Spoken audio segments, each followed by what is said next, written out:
Welcome to today's episode. Today we're going to be talking about who actually has power in Michigan and who people often overestimate.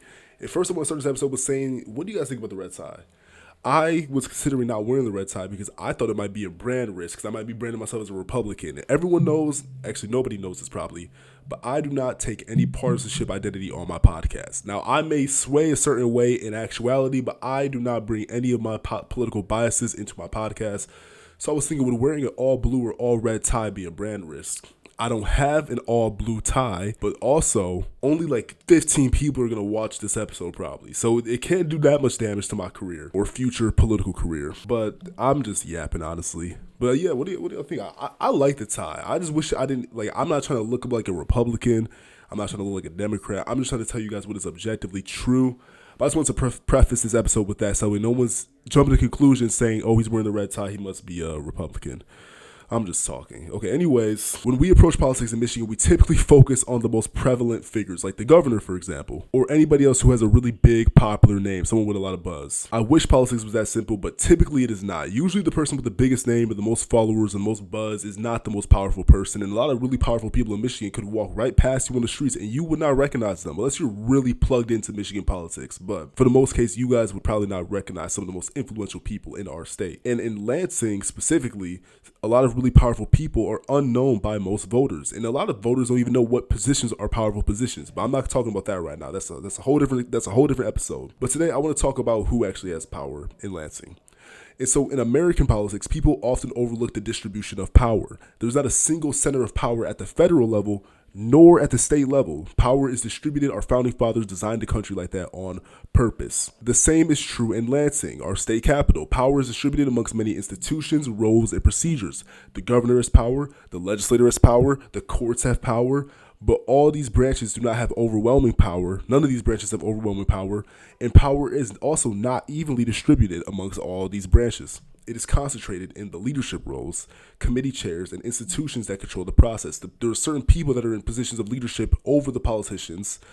Well, I guess there's political leaders, there's politicians, and there's the politicians' leaders that are above like certain entry level, like a state representative, for example. There's the Speaker of the House, there's the Senate Majority Leader. There are these leadership positions that give the person more power, and that is overlooked by a lot of voters, but they have a lot of power. Sorry, let me slow down. I'm talking really fast. Okay, so many people overlook legislative leadership, but I could argue, or somebody could argue, that the legislative leadership has more day-to-day power in Lansing than maybe even the governor. And so the Speaker of the House and the Senate Majority Leader controls what actually moves through the state, what moves through Lansing. Lansing's the state capital. That's where a lot of this stuff is happening. That's why I keep saying Lansing, but really it's relevant to all of Michigan. The Speaker of the House and the Senate Majority Leader controls committee assignments. They influence what bills get hearings, and most importantly, they control the calendar. That's very important. This is important because if the leaders do not want a bill to move, it doesn't matter how popular the bill is, the bill ain't gonna move. They can kill a bill without ever voting upon it because a bill needs to be scheduled in order to get voted upon, but the leaders control the calendar. They control what gets scheduled and what does not get scheduled, which is why the leadership roles is even more important than individual lawmakers, because individual lawmakers, they can propose a bill, sure,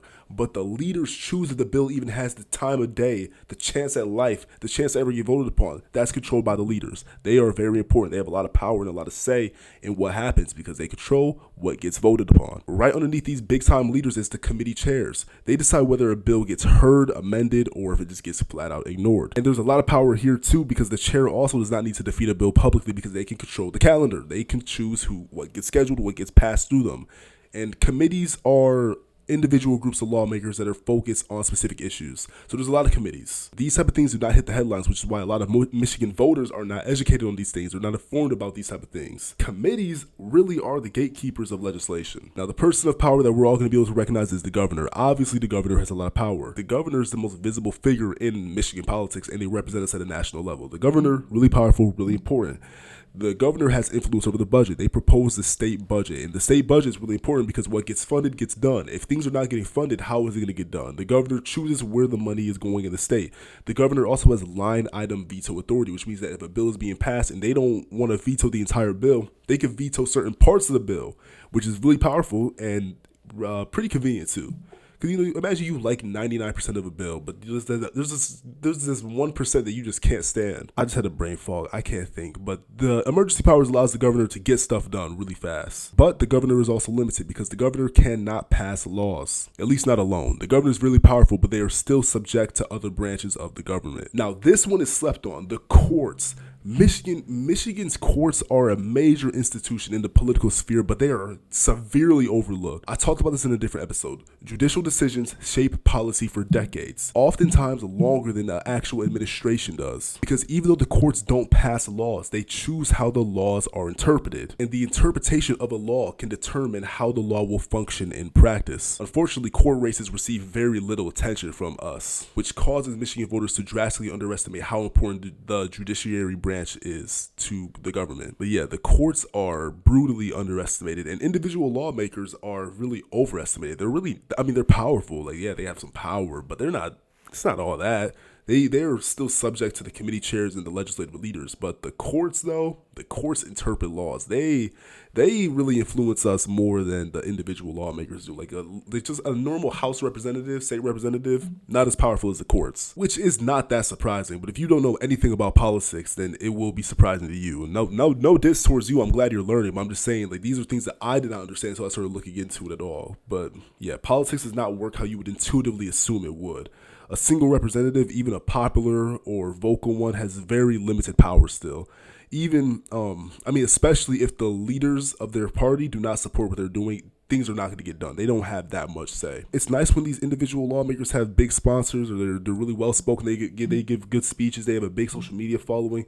But none of these things is going to get a bill passed. None of them get a bill passed. It doesn't matter who the lawmaker is. Even if you love them with your whole heart and you follow them on social media and you donate to their campaign, they do not have that much power. The power is in the procedure, the positioning, and the coalition building. That's where a lot of power is. This is important. I'm talking about this because a lot of voters only focus on the big names and the hot topics, but there are a lot of really unknown people that go under the radar that have a significant impact on the way we live our daily lives. And this upcoming election in Michigan is not just about the governor. Though that is important, there are a lot of other open seats that we need to fill. The committee chairs matter. The legislative leadership matters. Judicial elections matter. All elections matter. And understanding this and being informed about this is just as important as being informed about who's running for governor or who's running for president. These things all affect our lives, and honestly the state level affects you significantly more than the federal level does. So yeah, the power in Lansing is distributed amongst those who control the process, not just the biggest names, the loudest voices, or the governor, but the legislative leadership, the committee chairs. Those people, they have a significant influence over what is going on and what is getting done in Lansing. And once you start to understand this, you will start to understand more how politics works and operates. But thank you for watching the episode. If there's any topic you would like to discuss or something about politics you understand, please feel free to comment it, because I want some video ideas, some things to talk about. But yeah, I'll see you next time. Thank you for watching.